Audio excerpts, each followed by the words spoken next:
नमस्कार दोस्तों, मैं हूँ कंचन, कहानियाँ सुनाती हूँ। चलिए सुनते हैं मुंशी प्रेमचंद की कहानी आत्मसंगीत। आधी रात थी, नदी का किनारा था, आकाश के तारे स्थिर थे और नदी में उनका प्रतिबिंब लहरों के साथ चंचल। एक स्वर्गीय संगीत की मनोहर और जीवनदायिनी प्राण पोषणी दुनिया इस निस्तंभ और तमोमय दृश्य पर इस प्रकार छा रही थी जैसे हृदय पर आशाएं छाई रहती हैं। यह मुखमंडल पर शोक। रानी मनोरमा ने आज गुरु दीक्षा ली थी। दिन भर का दान और व्रत में व्यस्त रहने के बाद मीठी नींद की गोद में सो रही थी। अकस्मात उनकी आंखें खुली और ये मनोहर ध्वनि कानों में पहुंची। वह व्याकुल हो गई, जैसे दीपक को देखकर पतंग। वह अधीर हो उठी, जैसे खांड की गंध पाकर चींटी। वह उठी और द्वारपालों एवं चौकीदारों की दृष्टि बचाती हुई राजमहल से बाहर निकल आई। जैसे वेदनापूर्ण क्रंदन सुनकर आंखों से आंसू निकल जाते हैं। सरिता तट पर कटीली झाड़ियां थी, ऊंचे कगारे थे, भयानक जंतु थे और उनकी डरावनी आवाजें। सौ थे और उनसे भी अधिक भयानक उनकी कल्पना।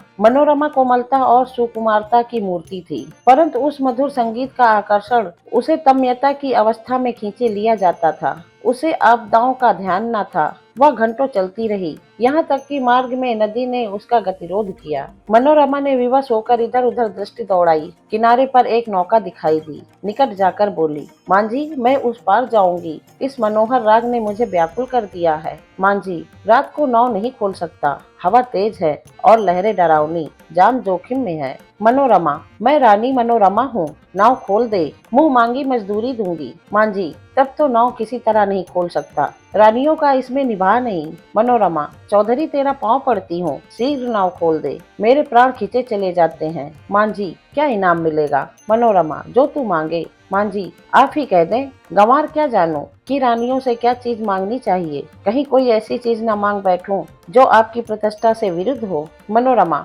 मेरा यह हार अत्यंत मूल्यवान है, मैं इसे खेवे में देती हूँ। मनोरमा ने गले से हार निकाला। उसकी चमक से मांझी का मुखमंडल प्रकाशित हो उठा। वह कठोर और काला मुख जिस पर झुर्रियां पड़ी थी। अचानक मनोरमा को ऐसा प्रतीत हुआ मानो संगीत की धुन और निकट हो गई हो। कदाचित कोई पूर्ण ज्ञानी पुरुष आत्मनंद के आवेश में उस सरता तट पर बैठा हुआ उस निस्तंभ निशा को संगीत पूर्ण कर रहा है। रानी का हृदय उछलने लगा। आह, कितना मनोहर मुग्ध राग था। उसने अधीर होकर कहा, मांझी, अब देर न कर, नाव खोल। मैं एक क्षण भी धीरज नहीं रख सकती। मांझी, इस हार को लेकर मैं क्या करूँगा? मनोरमा, सच्चे मोती हैं। मांझी, यह और भी पत्ती है। मांझिन गले में पहनकर पड़ोसियों को दिखाएगी। वह सब डाह से जलेंगी, उसे गालियां देंगी। कोई चोर देखेगा तो उसकी छाती पर सांप लौटने लगेगा। मेरी सुनसान झोपड़ी पर दिन दहाड़े डाका पड़ जाएगा। लोग चोरी का अपराध लगाएंगे। नहीं, मुझे यह हार न चाहिए। मनोरमा, तो जो कुछ तू मांग वही दूंगी, लेकिन देर न कर।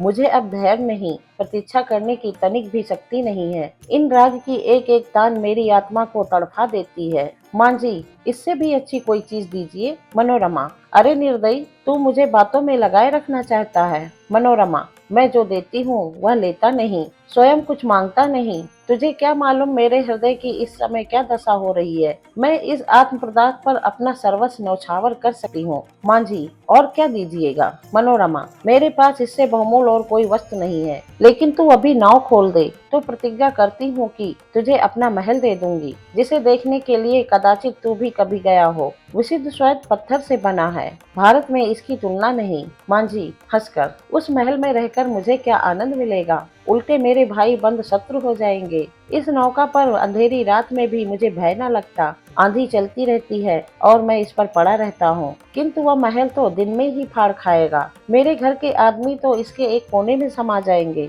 और आदमी कहाँ से लाऊंगा? मेरे नौकर चाकर कहाँ? इतना माल असबाब कहाँ? उसकी सफाई और मरम्मत कहाँ से कराऊंगा? उसकी फुलवारियां सूख जाएंगी, उसकी क्यारियों में गीदड़ बोलेंगे और अटारियों पर कबूतर, और अब्बा बीले घोंसले बनाएंगे। मनोरमा अचानक एक तन्मय अवस्था में उछल पड़ी। उसे प्रतीत हुआ कि संगीत निकटतर आ गया है। उसकी सुंदरता और आनंद अधिक खर हो गया था। जैसे बत्ती उसका देने से दीपक अधिक प्रकाशवान हो जाता है। पहले चिंता कर सकता तो अब आवेशजनक हो गया था। मनोरमा ने व्याकुल होकर कहा, आह, तू फिर अपने मुंह से क्यों कुछ नहीं मांगता? आह, कितना विराग जनक राग है, कितना विह्वल करने वाला। मैं अब तनिक धीरज नहीं धर सकती। पानी उतार में जाने के लिए जितना व्याकुल होता है, श्वास हवा के लिए जितनी विकल होती है, गंध उड़ जाने के लिए जितनी व्याकुल होती है, मैं उस स्वर्गीय संगीत के लिए उतनी व्याकुल हूँ। उस संगीत में कोयल की सी मस्ती है, पपीहे की सी वेदना है, श्याम की सी विह्वलता है। इससे झरनों का सा जोर है, आंधी का सा बल, इसमें वह सब कुछ है। इससे विवेक कागिन प्रज्वलित होती, जिससे आत्मा समाहित होती है और अंतःकरण पवित्र होता है। मांझी, अब एक क्षण की भी विलंब मेरे लिए मृत्यु की यंत्रणा है। शीघ्र नौका खोल, जिस सुमन की यह सुगंध है, जिस दीपक की यह दीप्ति है, उस तक मुझे पहुंचा दे। मैं देख नहीं सकती, इस संगीत का रचयिता कहीं निकट ही बैठा हुआ है, बहुत ही निकट। मांझी, आपका महल मेरे काम का नहीं, मेरी झोपड़ी उससे कहीं सुहावनी है। मनोरमा,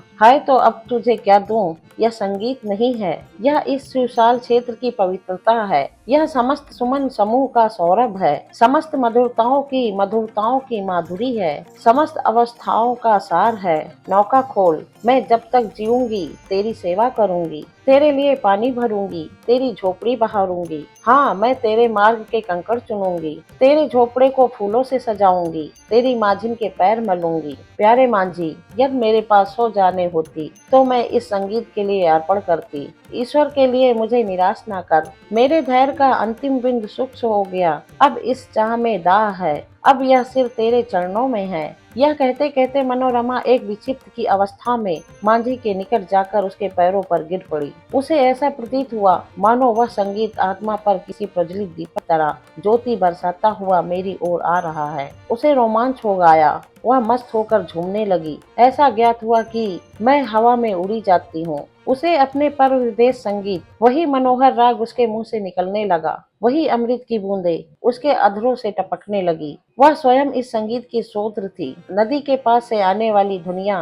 प्राण पोषणी धुनिया उसी के मुंह से निकल रही थी। मनोरमा का मुखमंडल चंद्रमा की तरह प्रकाशमान हो गया था और आंखों से प्रेम की किरणें निकल रही थी। दोस्तों, कैसी लगी कहानी कमेंट में जरूर लिखना। वीडियो को लाइक करना, दोस्तों के साथ शेयर करना, चैनल सब्सक्राइब करना मत भूलना। मैं कंचन आपसे विदा लेती हूँ। फिर मिलूंगी एक नई कहानी के साथ। धन्यवाद।